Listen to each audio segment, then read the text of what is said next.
Hello friends, आज मैं आपके लिए लेकर आई हूँ एक महान योद्धा की कहानी। इनका नाम है नाना साहब। तो चलिए शुरू करते हैं। नाना साहब केवल एक योद्धा नहीं बल्कि एक अद्भुत रणनीतिकार थे। उन्होंने भाप लिया था कि अंग्रेज़ों को देश से बाहर निकालने के लिए पूरे भारत को एकजुट होना होगा। उन्होंने अपने चतुर सलाहकार अजीमुल्ला खान और वीर सेनापति तात्या टोपे के साथ मिलकर पूरे देश में गुपचुप तरीके से क्रांति का जाल बिछाया। क्रांति के संदेश को फैलाने के लिए उन्होंने कमल का फूल और रोटी को प्रतीक बनाया। लाल कमल के फूल को एक सैन्य छावनी से दूसरी छावनी में भेजा जाता था और रोटियां गांव-गांव बांटी जाती थी।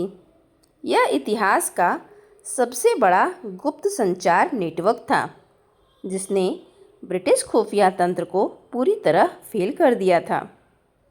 मई 1857 में जब क्रांति की चिंगारी भड़की तो नाना साहब ने कानपुर में कमान संभाली।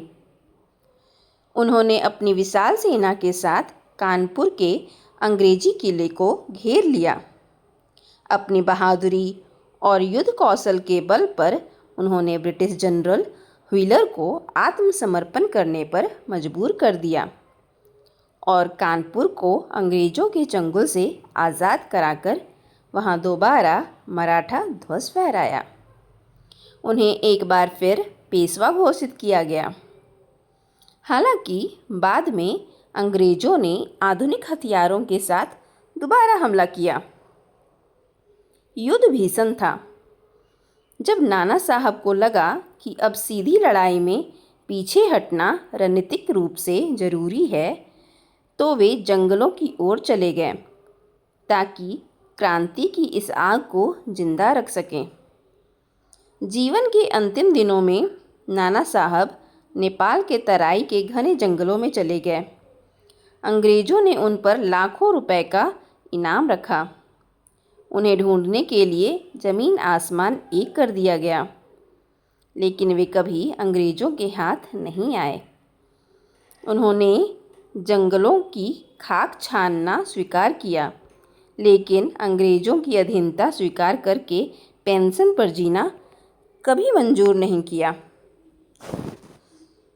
तो कैसी लगी आपको आज की कहानी? कल फिर मिलते हैं एक नई कहानी के साथ। तब तक के लिए अपना ध्यान रखें।